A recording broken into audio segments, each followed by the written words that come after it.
Hello and welcome to the show. It's available on Spotify, Apple Podcasts, or any podcast player of your choice. So subscribe for free once you're done listening to the episode and give me a 5-star review because no one has given me 4 stars yet. Today on the show, we're going to look at content creation ideas for growing your sales and building your business. Recently on LinkedIn, I came across a complaint.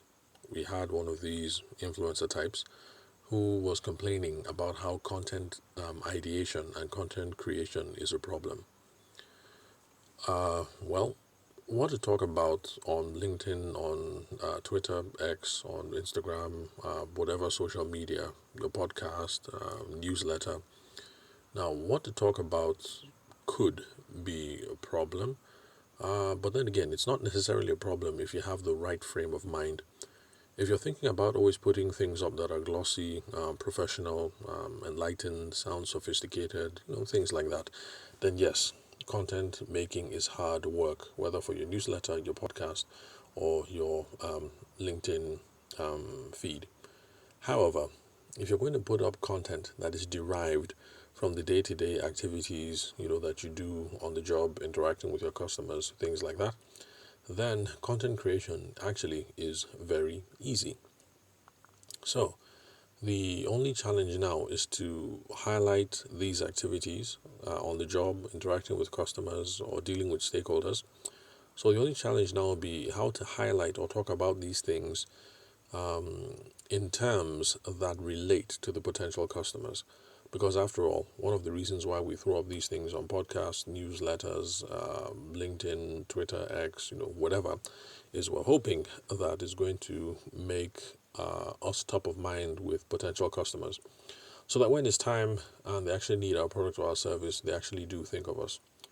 So, if you want something that is, like I said, glossy, professional, sophisticated, top notch, then yes, creating content is hard.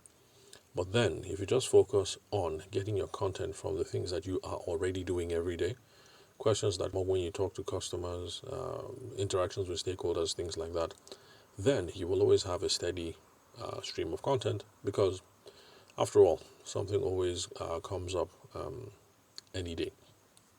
So, whichever way that we choose to derive the content should answer one critical question, which is what's in it for me, the potential customer or the potential client who is viewing the content. What's in it for them? So, with that, now let's run through a couple of content ideas. Like I said, you can talk about the process of doing what you do. Now, let's look at a scenario that I haven't come up with before. So let's say you run a cleaning service in Anambra. So you have a business, there's you, 3, 4 employees. You guys go around, you clean people's homes, you clean offices, you clean factories, whatever. That's the business. And if you're going to keep posting about, all those real posts that show how you're committed to customer satisfaction, committed to the environment, blah, blah, blah, all those things, then it's all the other cleaning companies post the same sort of thing. Because really, as a cleaning company, what else are you supposed to say? You are supposed to say that customer satisfaction is what you're committed to, and that you are committed to killing 100% of bacteria, and that you're committed to renewable and sustainable cleaning, so you don't leave behind harmful chemicals, blah, blah, blah, those sorts of things. Problem is, that's the same sort of thing that other companies are going to post.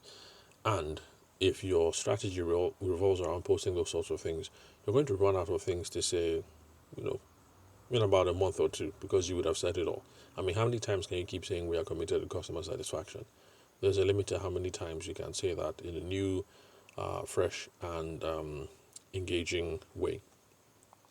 So, you can, for instance, you can go use behind the scenes footage, because after all, we are considering talking about, posting about, writing about, making videos about the process of what you already do on a day-to-day basis. And in this case, you run a cleaning service in Anambra. So you can use behind the scene footage of when you guys are getting ready to clean office space. Of course, if you're going to clean someone's home, maybe you can't use video phone footage because of privacy concerns, or maybe you have to record the video in a way that avoids all those things like privacy concerns. But bottom line is this: if you're going to be cleaning an office space today and you get behind the scene footage, you can still get behind the scene footage tomorrow, even though tomorrow you're cleaning industrial space or a factory or a poultry or whatever. The idea is still the same.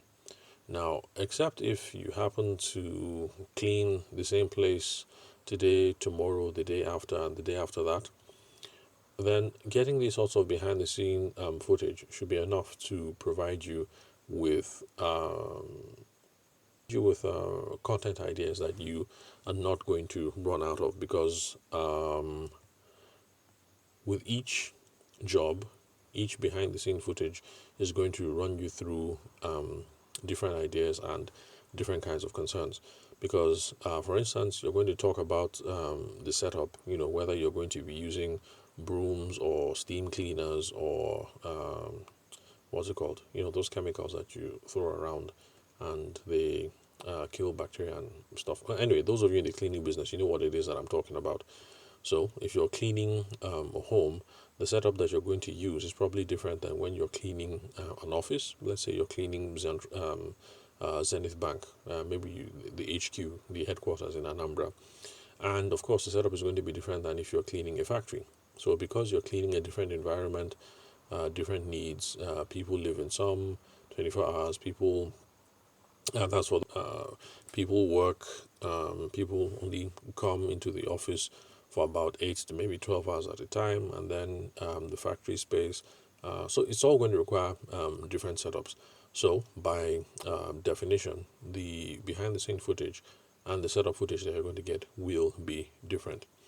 That will be a good chance for you to talk about the kind of gear that you use in cleaning. You're going to talk about what gear that you use, whether you're using the steam machines, whether you're going to use fabric and carpet softeners, the reason why you're moving them, what works best for stain removal.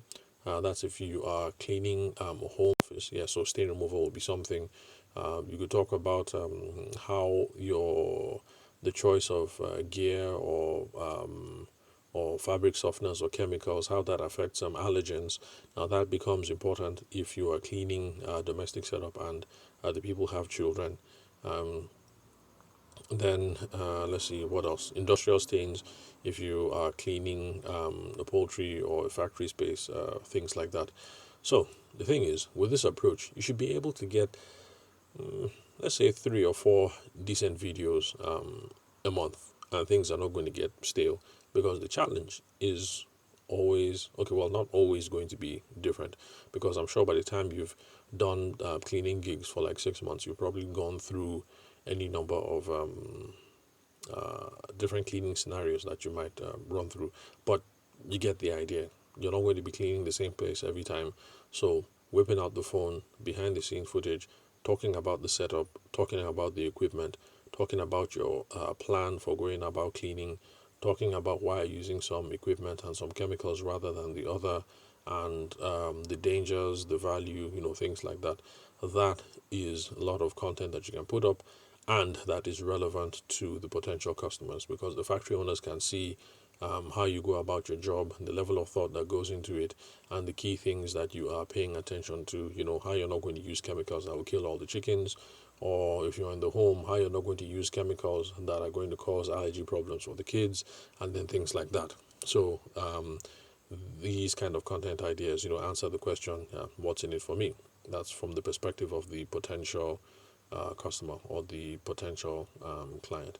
So for shorter Instagram posts, you can also put about stuff like the best day to clean the office, because I'm sure those are questions that you run into on the day to day.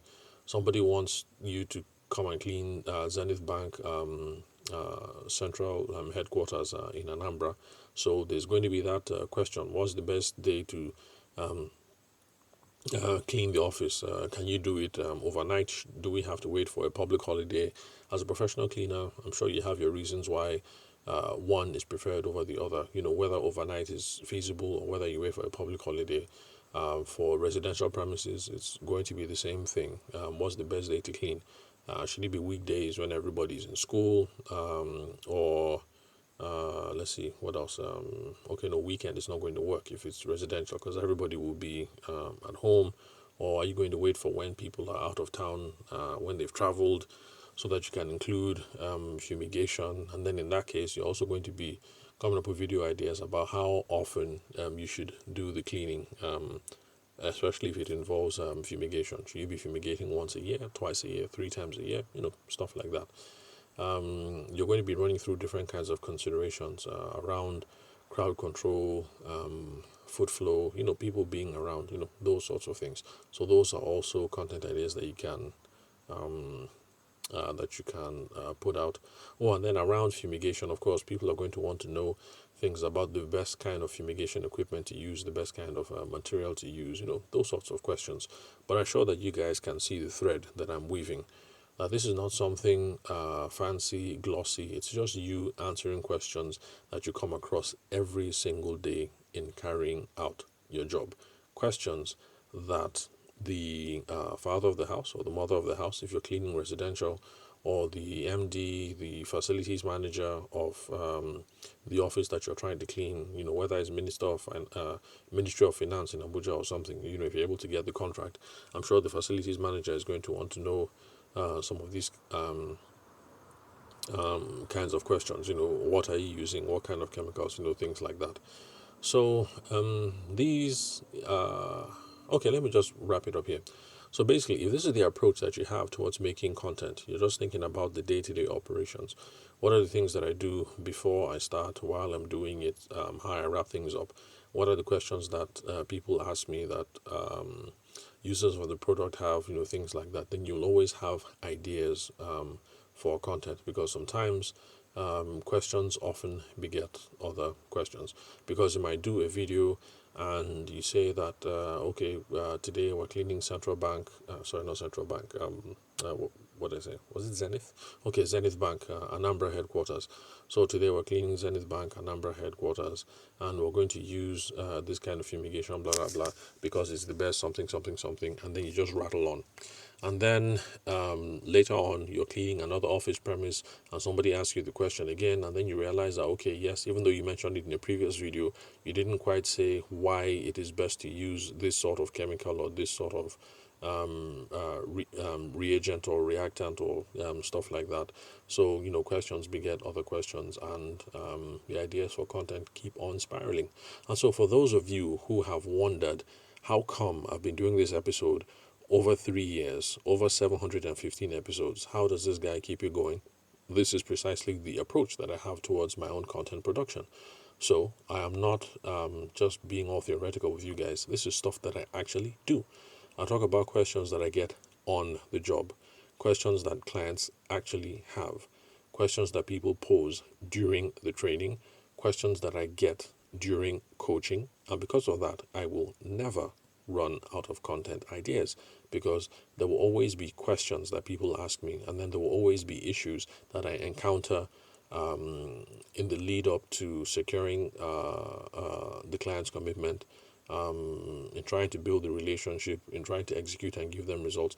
There will always be issues, there will always be questions, and so I'm not afraid of running out of content, and that's why I'm confident that in another 3 years, from now, we'll still be here, still doing the podcast, because there will always be questions.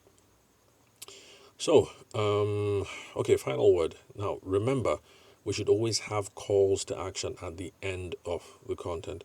A call to action is the thing that you want the potential customer to do. Because putting up all these videos, posts, and everything, it's all good and keep you top of mind. But once in a while, you have to throw out something to get the customer to do something that actually furthers the relationship, deepens the relationship. And that is how you create leads, because sometimes you put a call to action there, and based on what people do, that is them raising their hands to say that they are interested in the product or the service. And that is how you go from just posting content to actually getting leads and starting to have conversations about how you can help people, and that leads to paying clients. So calls to action could be book before XYZ date for a 10% discount. You put that there. Someone who responds to this sort of thing most likely is interested in having their home or their office cleaned before XYZ date. So you see how it works, the call to action. Another call to action could be to call call Christopher, call Obi, call XYZ person to see what kind of cleaning options are suitable for your home or for your office. Now, if somebody responds to this sort of thing after you put up the behind the scenes video, chances are the mother or the father who is calling is curious, or at least considering, we've been in the house for 5 years, we've never fumigated, I'm worried about the kids, how can this work, how can we sort that out? Another one could be email XYZ for an estimate on how much it would cost to clean your factory or your poultry or your whatever. If somebody responds to that call to action, then of course, guess what? The person is considering, no matter how great or no matter how little, that okay, perhaps it's time to have the factory cleaned. We've been running this joint for 8 years, for 10 years, and we've never cleaned it. That's beyond having farm hands go through and then clean it with a broom. So with these call to actions that I'm suggesting here, it's not a given that anybody who responds is going to immediately turn out to be a paying customer, but you get the whole point. The more calls to action that we put, the more we're able to deepen the relationship and then get people to raise their hand to show that they might be interested, and we get the conversation going. So, of course, another one might be send an SMS to 080 blah blah blah blah blah for details on how to find us at the next Lagos Trade Fair. So that's a good way to try and generate meetings and appointments. That's for those of you who still do things like business exhibitions.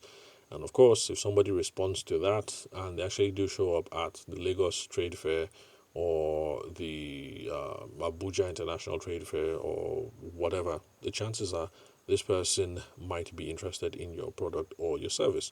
So you see how this thing works. Of course, you can also put, since we've spoken about allergens and chemical use and stuff like that. You can also another call to action should be call us now if your children are asthmatic to discuss the best cleaning options for your home.